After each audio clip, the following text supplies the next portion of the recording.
Salam aleykum və rəhmətullah. Sual. Peyğəmbərimiz sallallahu aleyhi və aleyhi və səlləm imamlarımız yeni ilə keçişi qeyd ediblərmi? Yeni il bayramı ediblərmi? Cavaba görə çox sağ olun. Mən bu suala cavab verdim yeni ili qeyd etmək barəsində. Amma siz burada sual verirsiniz ki, Peyğəmbərimiz və imamlarımız bu bayramı bayram kimi qeyd ediblər. Deyək ki, etməyiblər. Amma o deməkdir ki, bizə qadağadır. Bax, bu İslamda bəzilərinin ən yanlış çıxarışlarından və gəldikləri qənaətlərdən biridir. Ki, bir şeyi Peyğəmbər və imam etməyibsə, o mənə qadağadır. Peyğəmbərin sünnəsi təkcə söz deyil. Peyğəmbərin sünnəsi təkcə əməl deyil.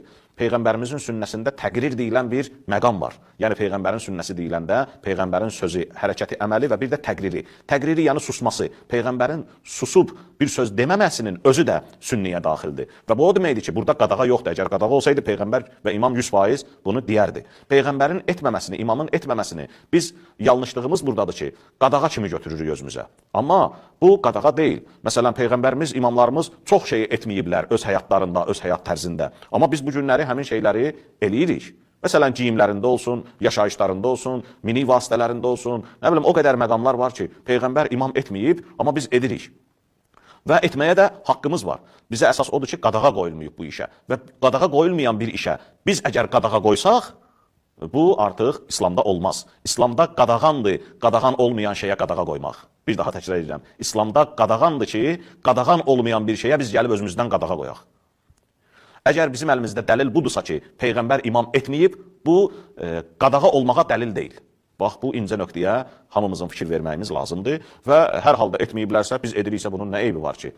Bunun heç bir eybi yox. Yeni il keçirilməsi barədə bir haram deyil, və orada qayda gətirir. Bir Peyğəmbər s.ə.v və Allah razı olsun, yeni il keçirilməsələr də buna xüsusu var. Yəni ki, qadağa qoymuyorlar. Əgər qadağa qoymuyorlarsa, demək haram deyil. Yok, birincisi yani din kamildir. O demek değil ki yani her bir şey hakkında mütləq nəsə danışmalıydı. Falan şey olmaz, falan şey olmaz, falan şey olmaz. Elə şeylər var ki, ümumi gəlibdir ki, hansı ki, ümumi hökmlərin altına daxil olur. Misal üçün Allah Resulü sallallahu aleyhi ve sellem deyir ki, mən təşəbbəhə bi qovmin və o minhum. Kim hər hansı bir qövmə oxşadarsa özünü, o da onlardandır. Və həmçinin Allah Resulü sallallahu aleyhi ve sellem hədislərinin çoxunda deyir ki, müşriklərə müxalif olun, Yahudi və Nasranilərə müxalif olun.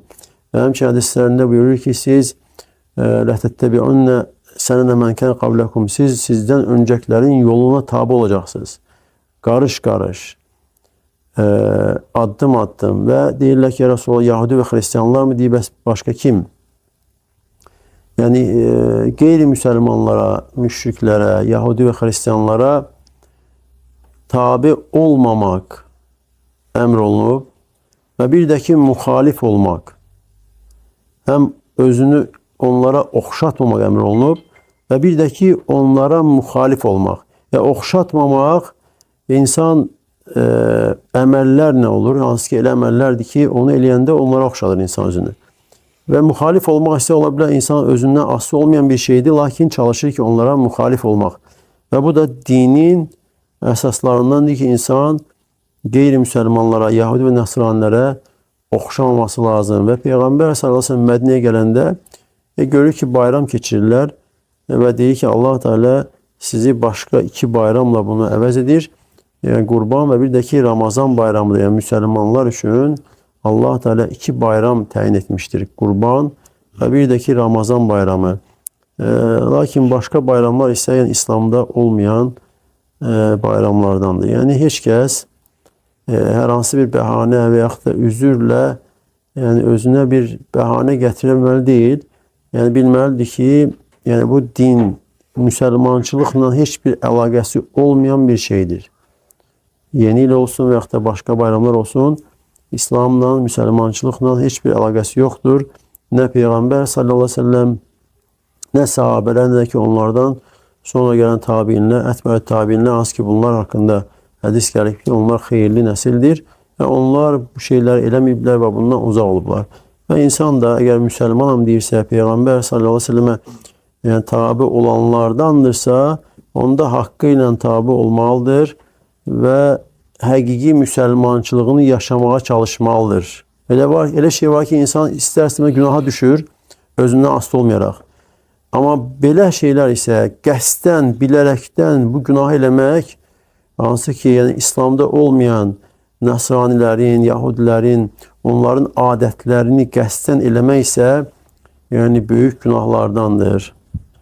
Hələ kimsə eləyibsə bilsin ki, böyük günahdır, tövbə, istiğfar etmək üzərinə düşür.